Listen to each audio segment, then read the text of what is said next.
There's probably just as much need for poets in today's world of conservation as there are needs for biologists. Hello, I'm John Rossi. I'm a touring drummer with a passion for animal conservation. When I'm on the road, I spend as much time as possible visiting zoos, aquariums, and conservation organizations. Now, I want to share those places with you. I'll be talking to keepers, vets, conservationists, anyone who can help me in my mission of connecting my people to animals through their people. Join me on my Rossifari. Hi. Welcome back to the public podcast that is coming to you from a private school with a zoo, the Rossifari podcast. That's right, y'all. We are here for part 2 of my visit to the Trevor Zoo at the Millbrook School. And I am really excited to bring you not one, but 2 kind of mini interviews. I guess we could call them minterviews, as I have done before on this podcast, with some additional people from the Trevor Zoo. First off, you are going to be hearing from Tiffany Hatfield, a former student who still does work at the zoo. And then you will hear from Dr. Alan Tousignant, the director of the Trevor Zoo. Now, this is obviously the second episode of a 2-part series, so if you haven't listened to the first one yet, which I released on Tuesday, then go ahead back and listen to that, and then hop on back over here. I'll wait, I promise. So before we get to the interviews, I wanted to start off by sharing some kind of interesting things that I learned about the Trevor Zoo on my day there. First, and perhaps most importantly to many of you, there are some live webcams that you can access at millbrook.org to see what some of the animals at the Trevor Zoo are up to. This includes their red pandas, and in fact, when I got to meet the red pandas, I had multiple people reach out to me to tell me that they were watching the Panda Cam and saw me on there and recognized me from the podcast. That cracked me up, y'all. That was awesome. The other thing that I wanted to touch on was a little bit of the history of the Trevor Zoo, because it's kind of cool how it all got started. So Millbrook School in 1936 was looking for their first ever biology teacher. A gentleman by the name of Frank Trevor, may ring a bell, Trevor Zoo, Frank Trevor, pulled up with a, I believe, station wagon is what I was told, and interviewed for the position. After his interview, the then president of the school walked Frank out to his car, and he noticed that in the car were a bunch of aquariums and boxes that you would use to transport animals. The gentleman said, "Hey, what's all this?" And Mr. Trevor smiled and said, "Well, if you hire me, this is your zoo." And from those humble beginnings, launched the actual Trevor Zoo. It started off as one building, a building that is actually still on the grounds, and has expanded to the incredible zoo that it is now. The zoo has been AZA accredited since 1989 and maintains that accreditation, which is just amazing given that most of the people that work at the zoo are high school students, as you know and have heard a little bit about now. All of the students at the zoo have to do something called community service, which is just what it sounds like. And they're able to pick what they want to do from their second year on.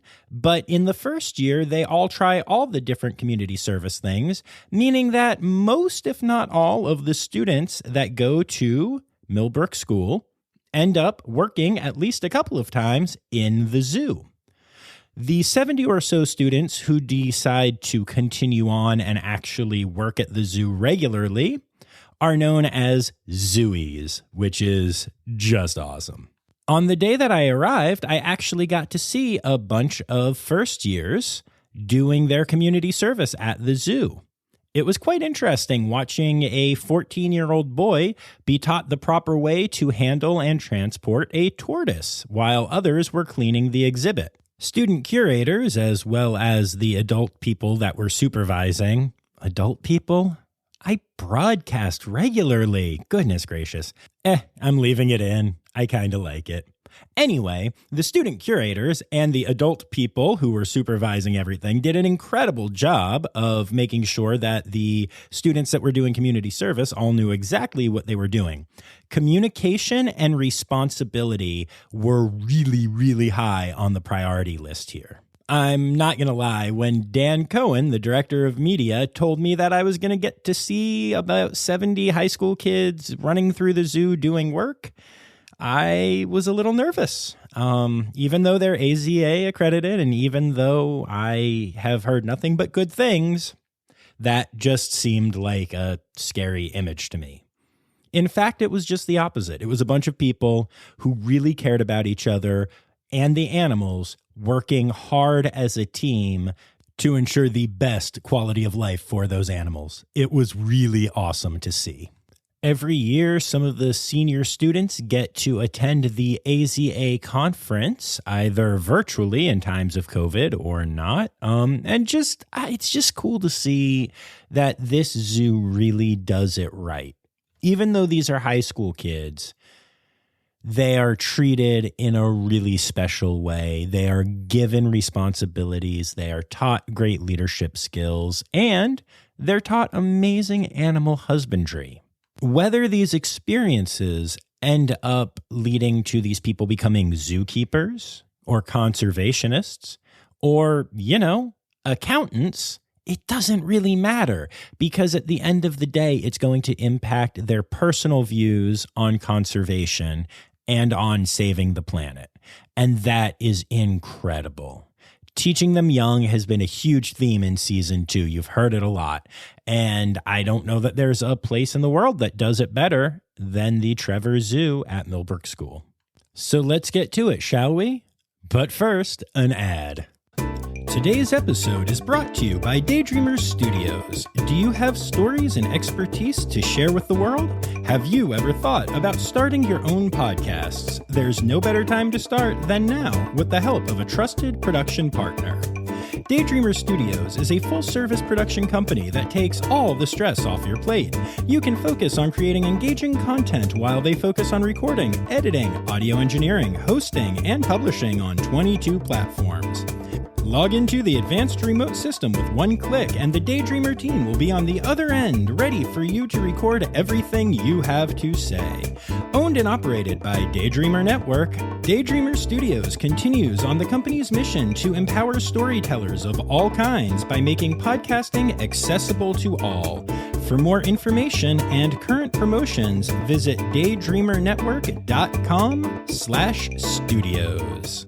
All right, y'all. So both of these interviews that are coming your way were recorded live at the Trevor Zoo. However, I was using my handheld recorder because we were wandering the zoo at the time. The first interview with Tiffany actually happens in the commissary where she was working on diet prep. She was able to step away from working on the diet prep, but it's still a commissary. It was loud. You'll hear some background noise. And then my interview with Dr. Tousignant was wonderful and very informative, and also happened right by the big pond where a bunch of the waterfowl lives. So you're going to hear some of that, not just them making a lot of noise, but also the interview may get interrupted by a particularly adorable animal. You have to listen to see. So without further ado, here are my interviews with Tiffany Hatfield and Dr. Alan Tousignant of the Trevor Zoo.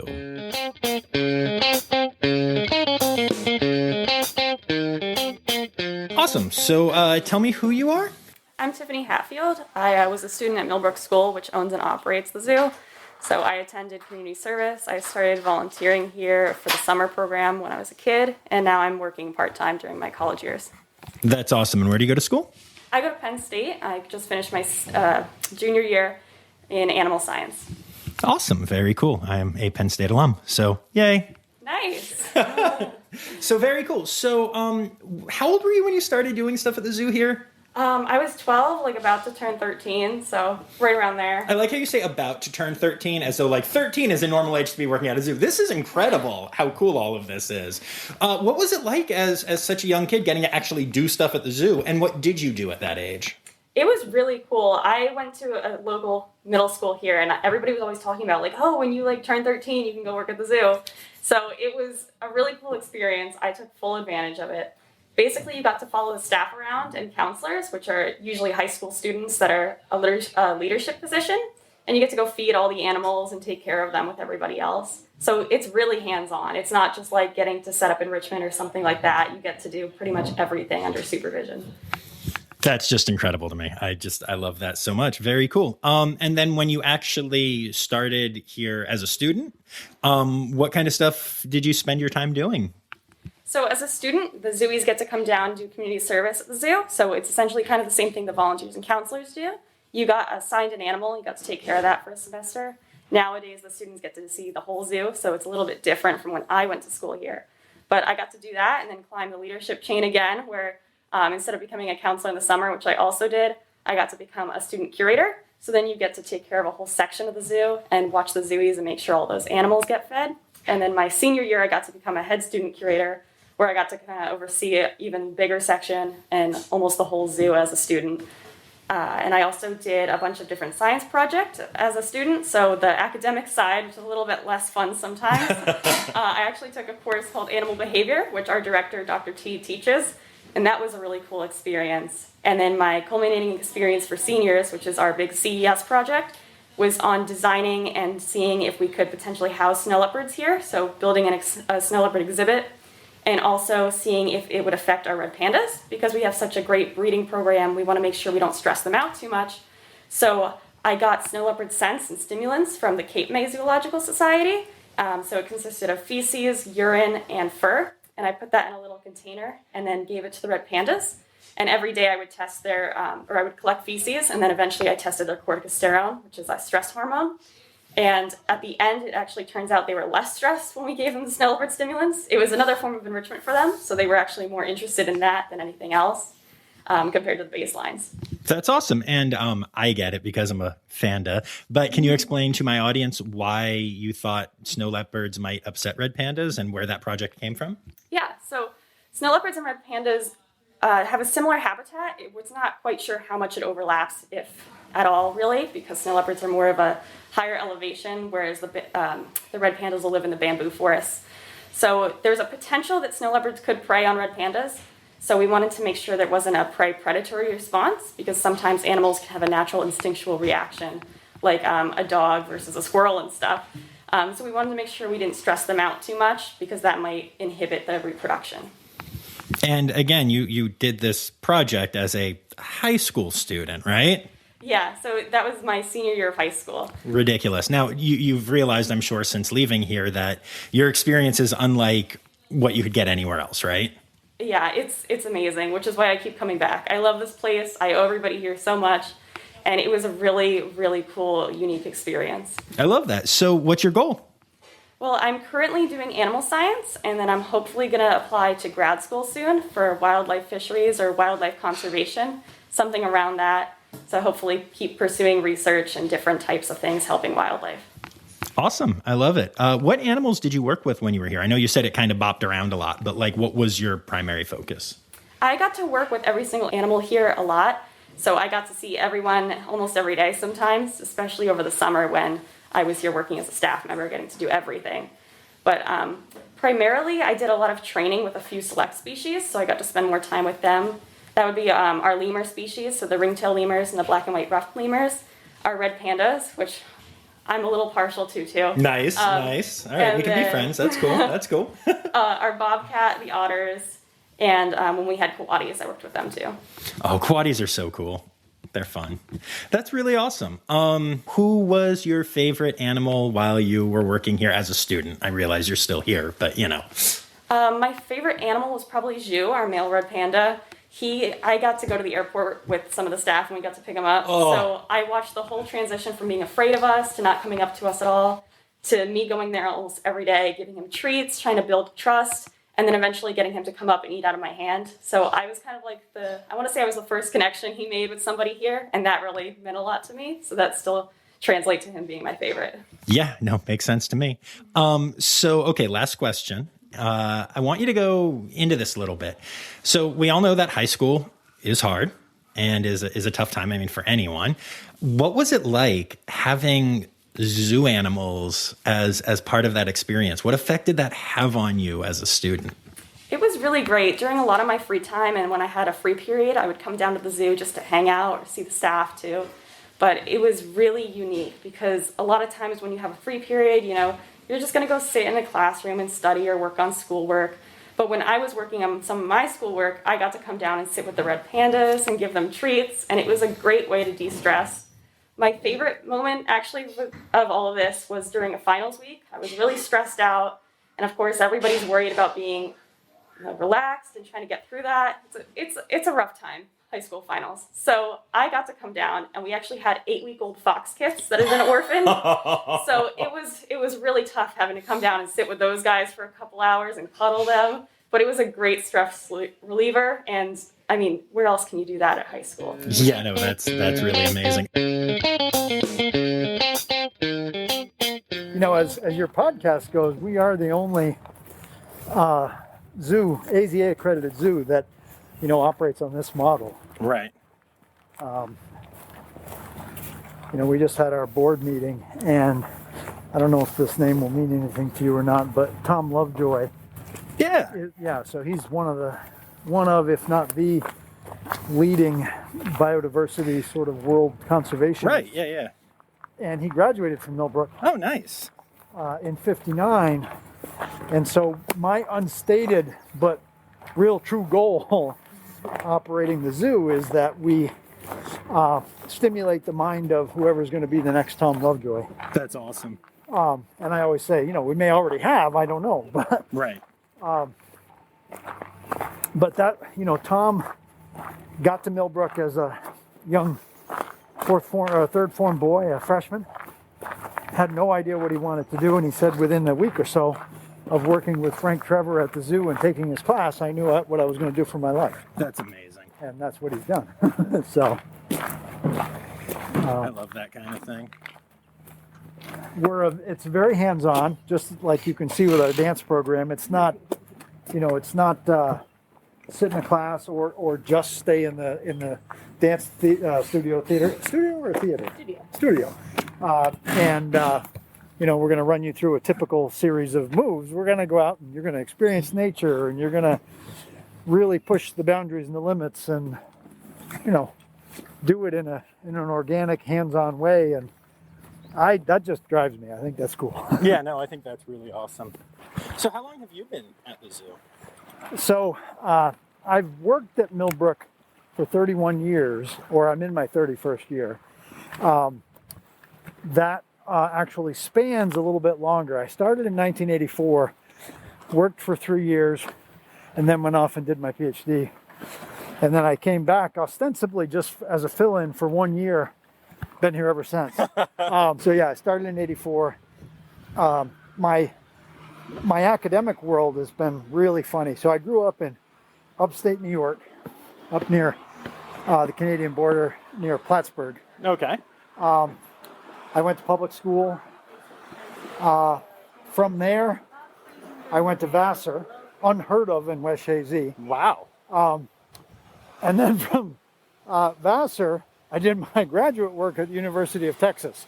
So I've had, kind of every educational experience out there. And then, on the adult side, I've spent my working life here at Millbrook School in a different type of school setting, but realistically only here for that long and at this particular school because of the zoo. Right. So the thing about the zoo, and this was really Frank's belief too, the zoo is a tool.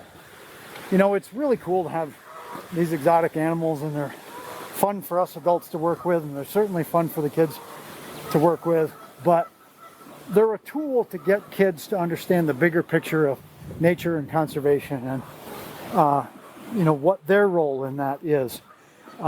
We all bring to the table different skills, right, and we're trying to help them see and realize, especially in today's world, now that we're part of AZA, that this business of conservation has changed over the eons, and we're now in greater need of a greater diversity of conservation efforts than ever before. Right.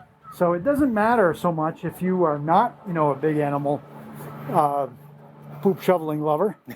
You might be a poet, and there's probably just as much need for poets in today's world of conservation as there are needs for biologists, and on down the line. Right. So that's the real piece of this thing is, if you're going to be in the education business at a high school, I mean, we do education with the public, but it's not as much of a focus as our efforts with our students are. Right. Because what we hope and what we feel is that because we have them as a captive audience, pardon the pun, we can push them even more and harder and farther than we can the public. Most of the public that comes, we're going to see them once, maybe twice. The best of them we're going to see multiple times throughout the year, but literally for an hour at a time. Mm-hmm. And, there will be some great long-term opportunities that come out of that. But for the most part, they're coming to enjoy a nice day, and we're hoping to have a little impact in their thinking process about the natural world. But our kids, we're really hoping that we're getting to drive the message home, and it's going to stick with them and resonate throughout their lives, whatever they do. We have one young lady who was a big Zooie here. She spent all 4 years in the zoo. She did a tour for us with Dan videoing of the zoo, and just was completely involved in the zoo. She went off to college, and she wrote back at one point, basically, Dr. D, I'm really sorry, but I've chosen, not to go into a zoo field. And I'm like, well, first of all, Lucy, that's okay. Yeah. Right. You have to choose a career that makes you happy. But what she said, and she went into economics, but what she said was, but I want you to know that I've taken what I've learned and I'm applying it because I'm going into the field of green development, green economies, the ways that countries can help make things more sustainable, et cetera. I'm like, that's a perfect outcome. Yeah. I'd much rather actually you do that than become a zookeeper. Right.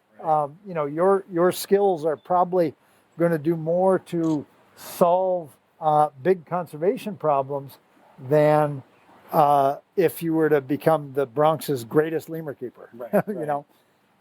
And so kids, sometimes their perspective is a little bit different and a little, limited in scope until they go off and do that. And she's been amazing. She's now been in front of world congresses and several big organizations looking at bigger picture conservation kind of stuff. I'm trying to figure out what that crane is doing up there. So this crane lost her mate over the winter. He was a 49-year-old, almost 50-year-old. I can't remember if he actually made it to 50 or not, but almost 50-year-old crane. They weren't a breeding pair, but she's a little distraught. So I don't know if she's out looking to see what else is possibly out there or just exploring the area, because we pulled them off early winter to take him out of harm's way just because of his age. And we knew it was getting close and we were going to have to decide whether to euthanize him or not. And the extent of the beaver work was not there. So this is a whole new world for her. We've just put her out here for about a week now. And so she's really been all over the pond exploring things. And I think trying to make sense of it all.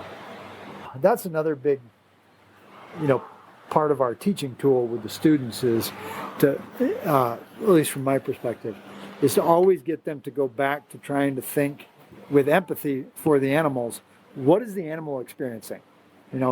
We think we've created a space that's great. Well, how is the animal interpreting that space or that experience or whatever it is we're trying to accomplish? Right. What is their experience in that? And that helps the kids realize that it could look pretty, but that might be meaningless to the animal. It looks great for us. Right. We like what we've done or whatever, but that may not be what works the best. Yeah, no, that makes sense. That's one of the things that I've I found interesting was one of the zoos that I interviewed has one of the best sloth breeding programs of any zoo.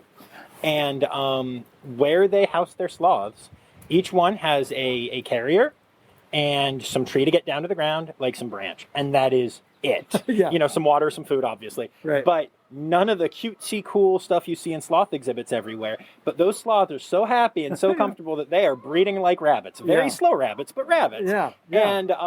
And it's because that's what they need, as opposed to, you know, where a lot of zoos, like you said, might worry about, oh, we want this to look pretty. We want the public to think that they're happy. Right. And then the sloths aren't breeding. And you're like, why? You know, well, Yeah. maybe they're distracted. I don't know. Yeah. But it is really interesting. No, exactly. And you know, I've had the joy and privilege of going to the Amazon twice now. Once with something called Project Piaba, which would be a great thing for you to interview some people about and see what the work they're doing. But and also with Tom Lovejoy at his project in the Amazon.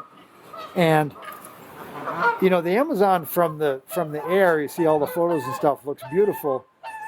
You get down on the ground, it looks like any other dense woods. There's bugs, there's mud, there's, you know, and you're like, ew, you know, and it's like, oh yeah, wait a minute. So, you know, what we perceive as beauty sometimes comes from a way back camera shot that, you know, looks pretty cool. Right, But there's different experiences there. And the same thing with animals. You know, you very seldom see in the big National Geographic shots and all this, a big pile of poop. Right. And yet, that's part of every one of those animals' experiences.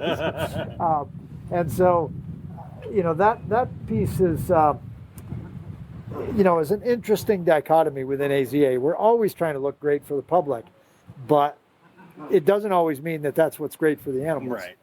You know, so we're always looking at that. Here in the Northeast, of course, we experience winter. So this time period I hate. Well, actually, we're getting close now because finally spring has popped a little and we're starting to get some color. But for weeks from, you know, early March to April, it's warm enough for people to really enjoy walking around and stuff, but it's brown and muddy and dirty, and, you know, and I'm like, oh, I hate this time of year. And yet, you know, I see the little kids, they don't even see the mud. They see the animals, and that's what they're looking at. You know, and so, you know, oddly, for example, this mesh we just put in this year, and it's because now that we have a few resident Canada geese, as you may know, are basically lawnmowers. Yes. And so these two hillsides have been nothing but mud for the last couple of years because without this fence here, the geese just walk up and they mow the lawn. Right. And they mow it right down to zero, which is why this hillside looks like it does. So the next step is going to be to actually put a little bit more fencing in here. They don't need to come up here and mow it down. Right. I wouldn't mind if they mowed down some of the nettle, but they don't seem to find that very appealing, not surprisingly. So, you know, it's always that interesting dichotomy between, you know, what is good for the animals and what they would love. And they love coming up here and being out of the water and a nice place to nibble the grass, etc. But at the same time, we're trying to make a spot that's not too muddy, not too, you know, too off-putting to our visitors or even our students. You know, one of the things that is always true at every AZA zoo is, you know, we know that the animals and the beauty of nature are our hook to get people in so that we can then try and teach them something about nature, something about the environment, conservation, etc. But it doesn't work if they're not in the door yet. Now, interestingly, of course, that's shifted a little bit with the pandemic because all of us have been doing more online programming, more digital educational material, and that has attracted a different crowd.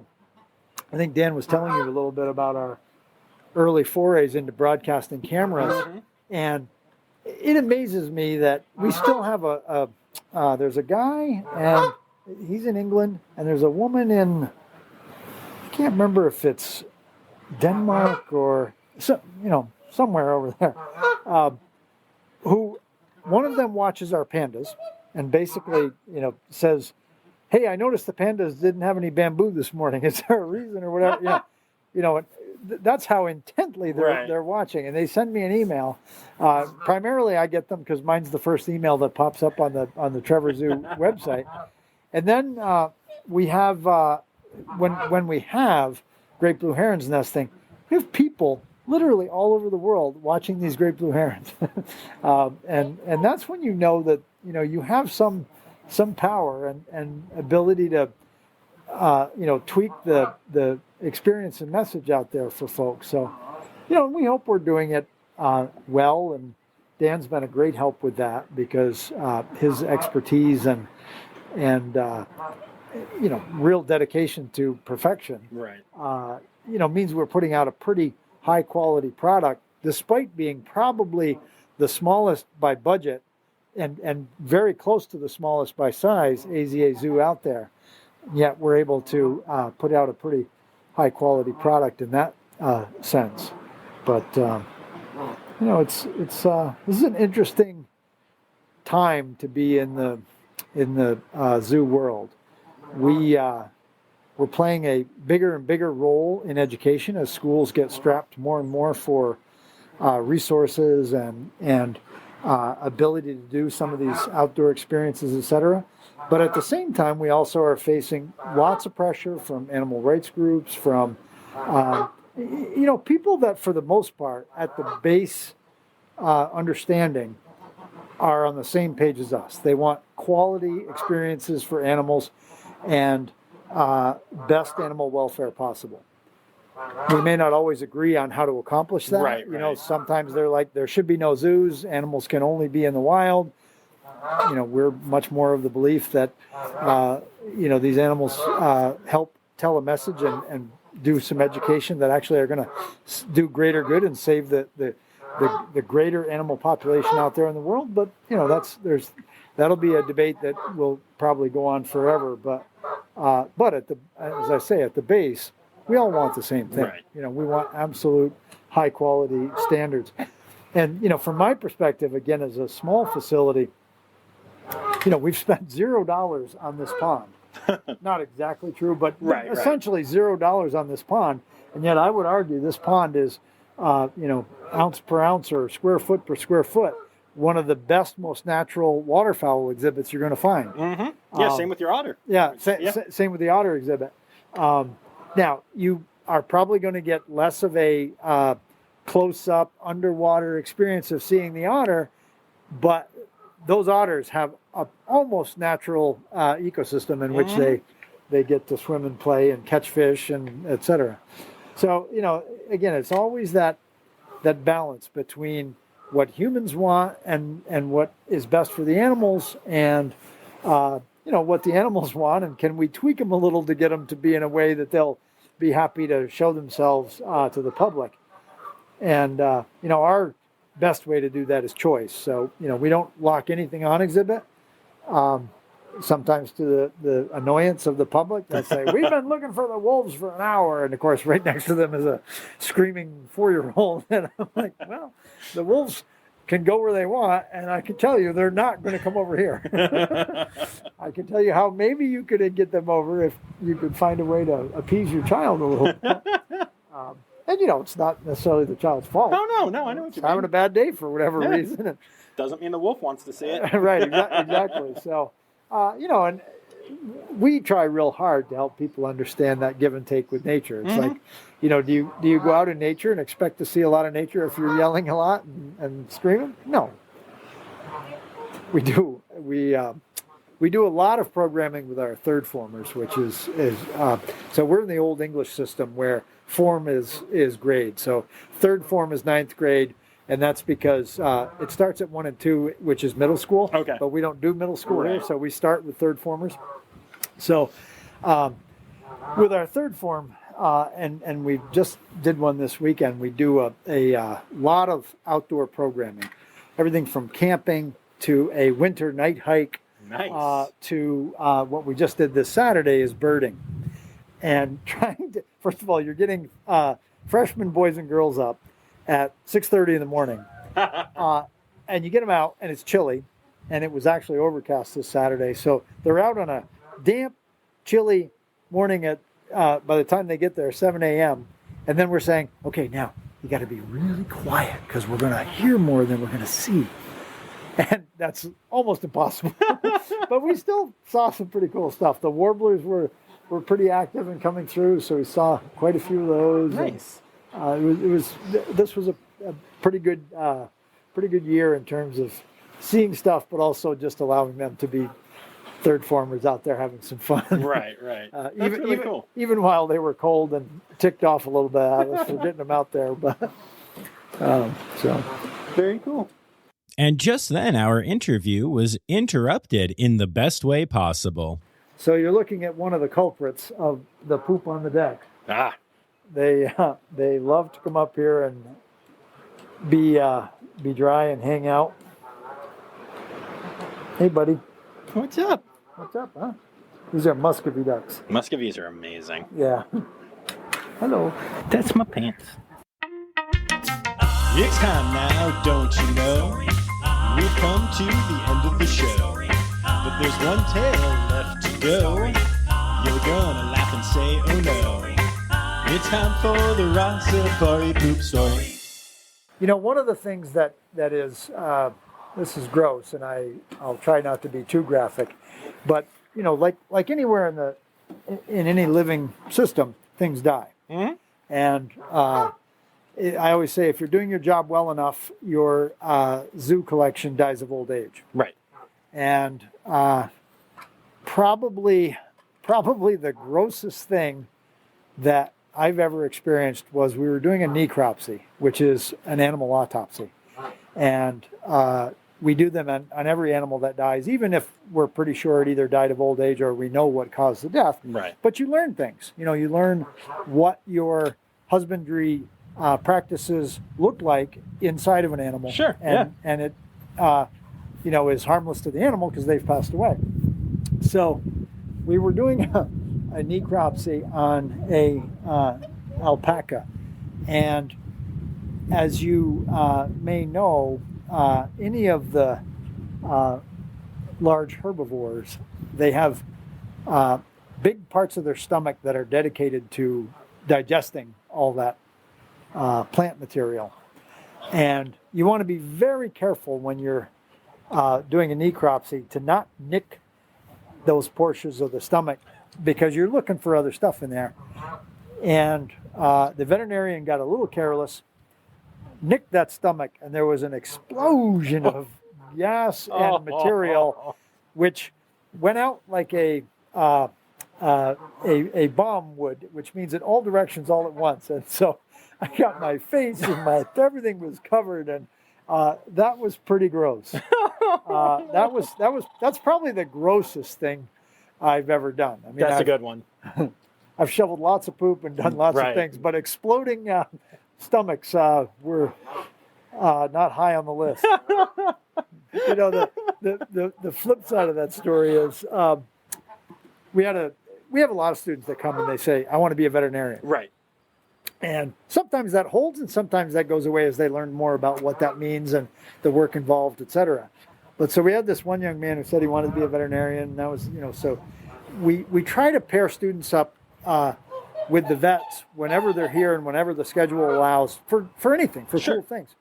And we had a red wolf that had a broken tooth in her jaw and a little bit of broken bone part. She had gotten in a tussle with one of her daughters as the daughters were getting old enough to be ready to move out. And so we're out doing the surgery to kind of repair that. And like any surgery, even in the mildest of things, there's always a little bit of blood. And so we're all there and we're looking at the thing and the student is there. And as the veterinarian's doing something and there's a little bit of blood that comes out, the kid that wants to be the veterinarian just goes, yeah, boom. Oh, no. I said, I'm not sure you're going to be a good choice for a vet. He did not go on to be a vet. That is amusing. I was like, sometimes you don't have control over every career option you have.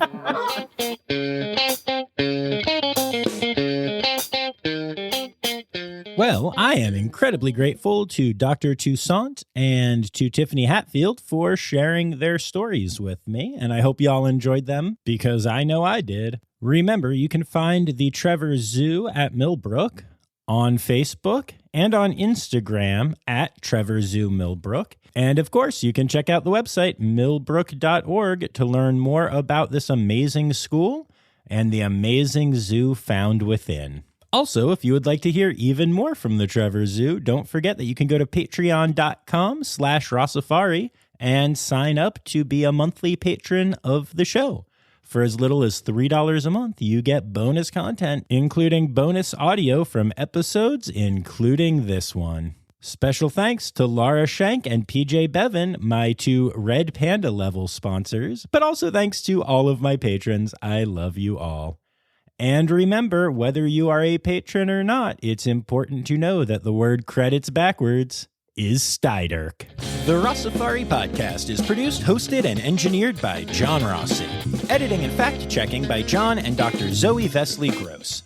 Our theme song is Sevens by Nathan Burke, performed by Nathan and John. Interrupting John theme and additional voices by Taylor Isaac Gray. You can reach John directly on Instagram and Facebook at Rossifari or by email at rossifaripod@gmail.com. Rossifari is part of the Daydreamer Media Network. Now, stop listening to me and go visit a zoo.